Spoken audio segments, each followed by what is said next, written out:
사랑하는 여러분들이요. 오늘 우리는 바울의 가장 절절한 고백에 귀를 기울이려고 합니다. 원하는 바 선을 행하지 아니하고 도리어 원하지 않은 바 악을 행하는도다. 이 말은 단순한 자기 반성이 아니고요. 인간 존재의 근본적 갈등을 보여줍니다. 우리 모두는 매일 마음속에서 두 전쟁을 치릅니다. 어떤 사람도 자신 있게 나는 바울이 절규하는 저 고백과 상관없다고 말할 수 없습니다. 목사이든 성도이든 신앙 경력이 1년이든 50년이든 우리 모두는 이 고백 앞에서 침묵하게 됩니다.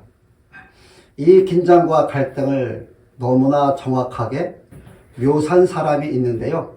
그는 2차 세계대전 당시 전 세계 연합군을 지휘하던 아이젠하워 장군으로 자신의 일기에 이렇게 기록했습니다. 내 안에 두 사람이 있다. 한 사람은 의롭고 고결하게 살고자 하고 다른 한 사람은 그 모든 원칙을 무너뜨리고 싶어 한다. 나는 이 둘 사이에서 매일 전쟁을 치른다. 그리고 그는 이렇게 말했습니다. 나는 세상을 이길 수 있어도 나 자신을 이길 수는 없다. 여러분, 이것이 세계사를 뒤흔들던 장군이 자신 안의 싸움 앞에서는 무너져 절규한 것입니다. 그의 고백은 바울의 오호라 나는 곤고한 사람이로다 이 위층과 같은 불의에서 나온 절규이며 이것이 우리가 직면한 현실입니다. 우리 안에서 선을 갈망하는 마음과 악으로 끌려가는 마음이 동시에 존재합니다. 그래서 우리는 원하는 선을 행하지 못하고 원하지 않는 악을 행합니다. 그런데 여러분, 이 절망은 그 누구에게도 예외가 없다는 사실입니다. 이 시대는 빠르게 변하는 시대입니다. 기술은 발달했고 자고 나면 넘쳐나는 정보들은 쏟아지고 사람들은 더 똑똑해졌습니다. 그러나 인간의 내면은 변하지 않습니다. 이런 문명의 진보는 인간의 도덕성을 발전시켜주지 못했습니다. 우리는 여전히 내 안의 나에게서 자유롭지 못합니다. 왜 그럴까요? 그 이유는 우리 안에서 여전히 두 법이 싸우고 있기 때문입니다. 하나님을 사랑하고 싶은 마음과 세상의 쾌락을 사랑하는 그 마음, 거룩하게 살고 싶은 마음과 죄의 달콤함에 끌리는 마음, 기도하고 싶은 마음과 편하게 쉬고 싶은 마음, 하나님께 순종하고 싶은 마음과 내 욕망에 복종하고 싶은 마음이 이 두 마음이 매일 충돌합니다. 그리고 이 내적 갈등에 따른 전쟁은 너무나 깊고 치열하기 때문에 우리는 종종 이렇게 묻습니다. 왜 나는 이 모양일까? 왜 나는 같은 죄를 반복할까? 왜 내 마음은 하나님을 향하지만 몸은 다른 방향으로 가는 걸까? 여러분, 이 말에 동의하십니까? 우리는 하나님을 향해 살고 싶은 마음과 실제로 나타나는 삶이 너무 다르다는 사실 앞에서 절망할 때가 있습니다. 사람은 자기 안에 있는 주의 힘을 이길 수 없습니다. 우리 시대는 더 강해졌지만 죄도 더 집요해졌습니다. 자유를 외치는 시대이지만 실상은 더 깊은 내적 포로 상태에 빠져 있습니다. 이것이 우리가 마주한 진짜 문제입니다. 바울도 이러한 일 때문에 절규했습니다. 알고도 행하지 못하고 결단한 의지는 순간 쉽게 무너지고 마음은 하나님을 향하는데 실제 삶은 다른 방향으로 흘러가는 이런 내적 갈등 속에서 구원받은 성도조차 고통합니다. 바울은 바로 이 질문에 대한 답을 로마서 7장에서 이렇게 고백합니다. 오호라 나는 곤고한 사람이로다. 로마서 7장 19절로 25절은 단순한 심리적 갈등이나 도덕적 실패를 말하는 본문이 아닙니다. 이 본문은 하나님의 거룩함 앞에서 드러나는 인간의 실체, 그리고 그 거룩함을 만족시키는 그리스도의 능력을 설명하라는 강력한 복음의 진술입니다. 바울은 우리의 영적 상태를 세 가지로 보여주는데요. 첫 번째 진실은 인간은 선을 알고도 행할 힘이 없다는 것이고요. 두 번째 진실은 속사람은 하나님의 법을 즐거워한다는 것이고요. 세 번째 진실은 그러나 지체 속에 남아있는 죄가 여전히 내 마음과 싸운다는 것입니다. 바울은 19절에서 선을 원한다고 말합니다. 여기서 선은 단지 도덕적인 선이 아니라 하나님의 뜻에 대한 기쁨과 순종의 열망을 말합니다. 본질적으로 이런 성령의 역사로 변화된 속사람의 마음을 말하는 것입니다. 그러나 그는 이어서 이렇게 말합니다. 원하지 아니하는 바 악을 행하는도다. 여러분, 바울은 의지가 약한 사람이 아니라 주의 능력이 자기 안에서 작동하고 있다는 것을 인정하고 있는 것입니다. 그리고 20절에서 그는 이렇게 고백합니다. 이를 행하는 자는 내가 아니요 내 속에 있는 죄니라. 이것은 책임을 회피하려는 말이 아니라 나는 그리스도 안에서 새로운 피조물이지만 여전히 내 안에 남아있는 죄의 찬자가 나를 끊임없이 공격하고 있다, 이런 의미입니다. 여기서 드러나는 것은 하나님의 완전한 거룩함의 기준입니다. 하나님은 단지 행동만을 보시는 것이 아니라 마음의 의도와 동기를 보시는 분이십니다. 하나님은 우리에게 완전한 순종, 온전한 사랑, 거짓없는 경고를 요구하십니다. 이 하나님의 거룩함은 인간의 결심을 무력하게 만듭니다. 내 속사람으로는 하나님의 법을 즐거워하되 라는 이 말은 성령의 역사하심으로 죽은 마음을 살리셔서 죄를 사랑하던 영혼을 변화시키므로 우리 속에 하나님의 법을 사랑할 마음을 주셨다는 것입니다. 이것이 거룩하신 하나님의 성품입니다. 여기서 속사람은 단순한 마음이 아니고요. 바울이 말하는 속사람은 하나님의 성령이 거하시는 내면의 새 본성으로 하나님의 법을 사랑하고 순종하고 거룩함을 기뻐하는 생명입니다. 한 시골 마을에 겨울에 아주 길게 찾아왔습니다. 땅은 얼어붙고 강물도 꽁꽁 얼어붙을 정도로 추위가 있었는데요. 모든 것이 죽은 듯 보였습니다. 그런데 아이가 겨울 동안 밖에 있었던 작은 화분 하나를 들고 집 안으로 들어왔습니다. 그 화분에는 봄이면 피어나는 작은 새싹이 있었습니다. 하지만 화분 속 흙도 얼어붙고 잎도 시들어 있었습니다. 아이의 부모는 걱정하며 이렇게 말했습니다. 이 겨울에는 아무리 물을 줘도 햇빛을 비춰줘도 새싹은 살아날 수 없어.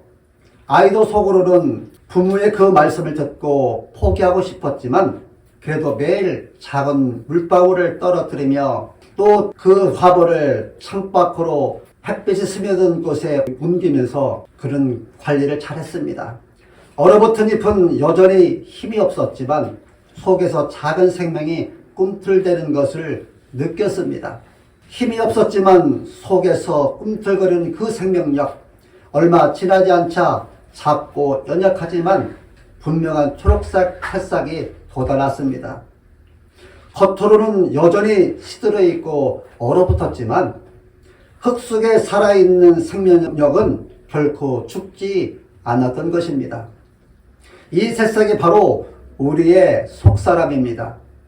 겉으로는 죄와 약함으로 시들어 있고 넘어지기도 하지만 속사람은 하나님의 은혜로 살아 움직이며 결국 승리로 나아갑니다.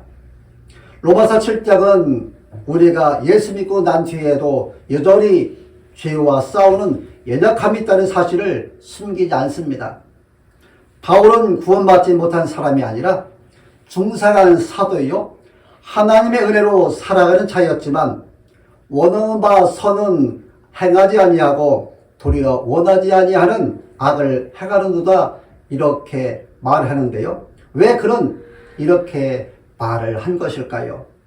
여러분, 옛사람은 스스로 죽지 않습니다.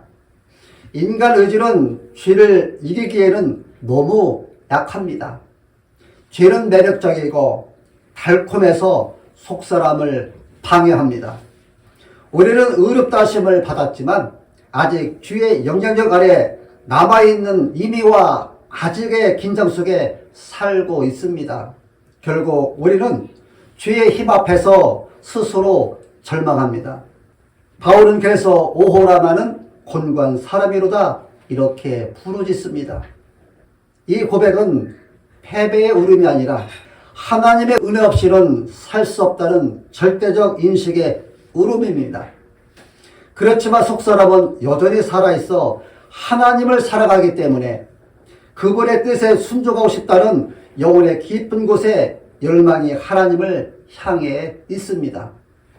바울은 23절에서 속사람이 하나님의 뜻을 따라 살고자 하는 마음이 법과 우리의 육체와 본성에 남아있는 주의 힘인 주의 법이 충돌하는 것을 설명합니다. 이 둘은 서로 좋아질 수 없기 때문에 그래서 바울은 싸운다라는 표현을 쓰고 있습니다.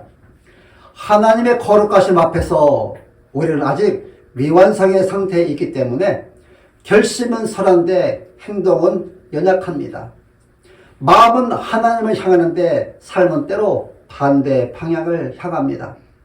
속사람은 순종을 원하지만 지체는 주의 유혹을 따릅니다.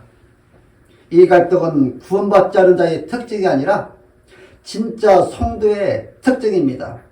여러분, 죽은 사람은 절대 싸우지 않습니다. 산 사람만 싸웁니다. 성령이 내 안에 계시기에 죄와 싸움이 발생하는 것입니다.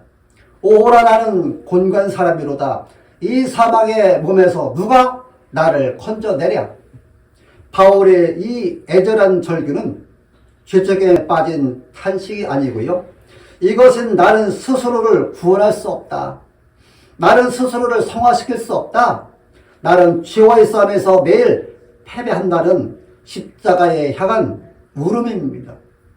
그러나 그는 절망으로 끝내지 않고 우리 주 예수 그리스도로 말미암아 하나님께 감사하리로다 라고 주님을 의지하고 바라봅니다.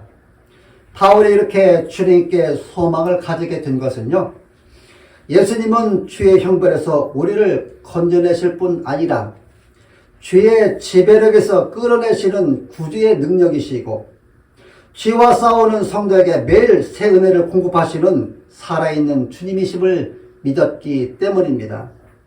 또한 바울의 절망의 깊은 골짜기에서 하나님께 감사의 찬양을 들을 수 있었던 것은 하나님은 거룩함을 예수 그리스도 안에서 친히 이루시며 그 거룩함을 우리한테 던져주시고 그 거룩함을 우리 속에서 이루어 가신다는 이 은혜를 깨달았기 때문입니다.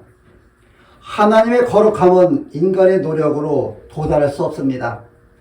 그러나 그 거룩하심이 예수 그리스도 안에서 은혜로 우리를 덮습니다. 사랑하는 여러분들이여, 바울은 원하는 바 선은 행하지 아니하고 도리어 원하지 않은 바 악을 행한다는 자신의 연약함을 솔직히 고백함으로써 오히려 그리스도의 능력을 더 밝히 드러냅니다.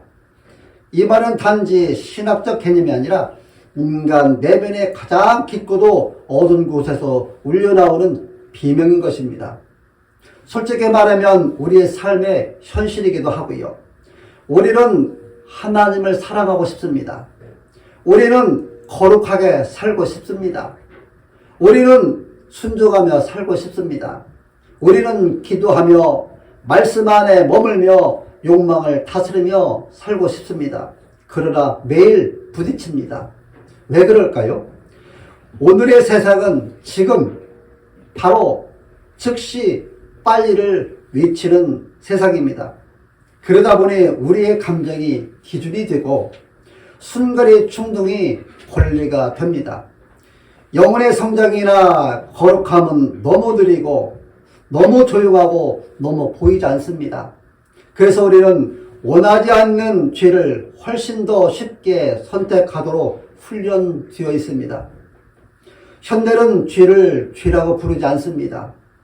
죄는 실수, 성향, 스트레스 또는 트라우마의 영향으로 포장합니다. 그래서 우리 속에서 죄가 꿈틀거릴 때 우리는 그 죄를 대적하기보다는 괜찮다, 다 그럴 수 있어 라며 스스로 달래며 죄를 합리화합니다. 그러나 바울은 말합니다. 이제는 그것을 행하는 자가 내가 아니요 내 속에 거하는 죄니라. 그런 죄를 합리화하지 않습니다. 그런 죄를 핑계로 만들지도 않습니다. 그런 죄를 죄로 단호하게 불러냅니다. 현대인은 내가 누구냐라는 질문보다는 나는 무엇을 원하느냐로 질문을 먼저 합니다. 그래서 원함이 존재보다 우선합니다. 그러므로 내 의지와 욕망이 신이 되어 이 신이 언제나 나를 하나님보다 먼저 사랑하게 만듭니다. 그 결과 우리의 영혼은 찢어집니다. 바울의 죄를 습관이나 문제 혹은 나쁜 선택이라고 말하지 않습니다. 바울은 죄를 법이라고 부릅니다. 법은 지속적으로 작동합니다. 법은 반복합니다. 법은 저항합니다. 법은 우리를 끌어당깁니다. 죄는 존재합니다. 죄는 힘입니다. 죄는 왕입니다. 죄는 법입니다. 그래서 우리는 싸워도 지고요. 우리는 결심해도 흔들리고요. 우리는 마음을 다잡아도 무너집니다. 우리는 갈라진 존재입니다. 우리는 분열된 영혼입니다. 우리는 두 주인을 섬기다가 찢어진 사람들입니다. 그래야 우리는 바울처럼 외칩니다. 오호라 나는 곤고한 사람이로다. 이것은 절망의 외침이 아니라 자신의 무력함을 정확하게 직면한 영혼의 진실한 울부짖음입니다. 그리고 여러분 이것이 복음의 시작입니다. 복음은 강한 자에게 임하지 않습니다. 복음은 스스로 할 수 있다는 사람에게 주어지지 않습니다. 복음은 무너져 내린 사람에게 죄의 법에 눌려 고통하는 사람에게 주어집니다. 사랑하는 여러분들이요, 우리가 앞에서 본 것처럼 인간은 스스로의 힘으로 절대로 죄의 법을 이길 수 없습니다. 죄는 단순한 행동이 아니라 우리 안에 자리 잡은 법, 즉 강력한 지배력이 있기 때문입니다. 그래서 바울은 결국 이렇게 외칩니다. 이 사망의 몸에서 누가 나를 건져내랴? 이 질문은 모든 시대에 인간이 품고 있는 가장 근본적인 질문입니다. 누가 나를 건져낼 수 있을까? 누가 나를 이 죄의 굴레에서 해방시킬 것인가? 그리고 바로 다음 구절에 마치 폭발하듯 바울은 대답을 외칩니다. 우리도 예수 그리스도로 말미암아 하나님께 감사하리로다. 이것이 복음의 증거입니다. 이것이 로마서 7장의 절정입니다. 이것이 우리의 문제의 유일한 해결책입니다. 로마서 8장 2절은 로마서 7장의 해답을 선명하게 밝힙니다. 이런 그리스도 예수 안에 있는 생명의 성령의 법이 죄와 사망의 법에서 너를 해방하였음이라. 예수님은 단순히 죄를 용서하셨다 수준에서 끝난 것이 아니고요. 주님은 새로운 법, 새로운 지배법, 새로운 지배력, 새로운 능력을 우리 안에 세우셨습니다. 주의 법보다 더 강한 법, 죄보다 더 강한 힘, 우리 안에 주의 소리를 잠재우는 새로운 통치력, 그것이 성령입니다. 그것이 복음의 능력입니다. 요한은 말합니다. 죄를 짓는 자는 죄에 속하지만 아들은 우리를 자유케 하신다. 예수님의 십자가는 단지 우리를 용서한 사건이 아닙니다. 예수님의 십자가는 우리의 죄의 옛 죄인을 심판하여 파괴한 사건입니다. 바울은 로마서 6장 6절에서 이렇게 말합니다. 우리 옛사람이 예수와 함께 십자가에 못 박힌 것은 주의 몸이 멸하여 다시는 우리가 주에게 종노릇하지 아니하게 하려 함이라. 여기서 핵심은 종노릇하지 아니하게입니다. 즉 십자가는 주의 경고장이 아니라 주의 왕자를 무너뜨린 혁명입니다. 우리를 주의 지배력에서 해방하는 정치적, 영적 해방 사건인 것입니다. 주는 더 이상 왕이 아닙니다. 예수 그리스도께서 우리의 참된 왕이 되셨습니다. 예수님은 십자가를 통해 하나님이 얼마나 아름다우신지, 얼마나 사랑스러우신지, 얼마나 만족스러우신지 보여주심으로써 우리를 욕망으로 새롭게 창조하십니다. 사랑하는 여러분들이여, 우리는 바울의 절규를 보았습니다. 오호라 나는 곤고한 사람이로다. 그리고 우리는 그 절규의 해답이 오직 예수 그리스도 안에 있음을 보았습니다. 그러나 이제 질문은 이것입니다. 그렇다면 우리는 그리스도 안에서 실제로 어떻게 살아야 하는가? 예수님의 능력이 우리 일상에서 어떻게 드러나야 하는가? 성경은 단지 신학적 설명으로 끝내지 않습니다. 우리의 삶 속에서 성령의 능력이 실제로 드러나기를 원하십니다. 복음의 현실을 실천하는 5가지 방향을 마음에 새게 합니다. 첫 번째는 죄와 싸우는 것을 포기하지 말아야 합니다. 왜냐하면 죄와의 싸움은 예배이기 때문입니다. 두 번째는 성령의 능력을 신뢰해야 합니다. 왜냐하면 하나님 제가 해보겠습니다라는 이 말은 자기 의지이고 자기를 스스로 구원하겠다는 것이기 때문에 신앙이 아니기 때문입니다.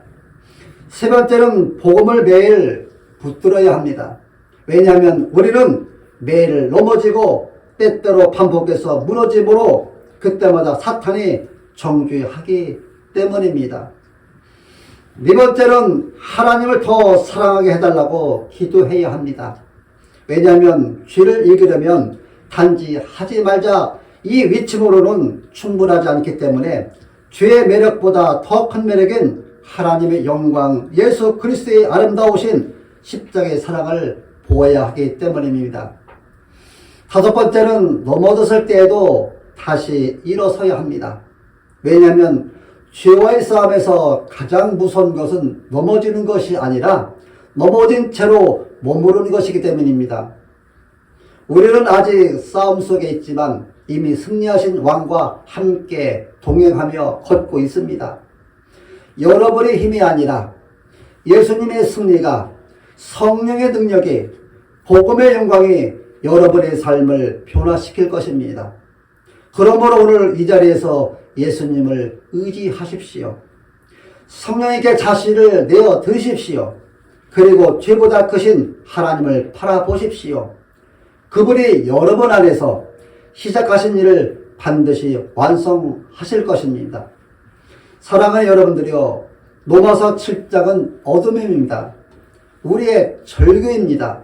우리의 무력함입니다. 그러나 로마서 8장은 빛입니다. 바울은 이렇게 외칩니다. 우리 주 예수 그리스도로 말미암아 어두운 세상에 예수님이 오셨습니다. 빛이 들어왔습니다. 소망이 시작이 되었습니다. 그분이 우리를 끝까지 이끄십니다. 그분이 우리 안에서 승리하십니다. 그분이 우리의 절규를 찬송으로 바꿔주십니다. 그러므로 오늘 우리는 절망이 아니라 소망으로 예배를 마칠 수 있습니다. 그리스도가 우리를 오늘도 내일도 영원히 건져내십니다. 이 사실을 믿으시고 감사하시기를 우리 주 예수 그리스도의 이름으로 축원합니다.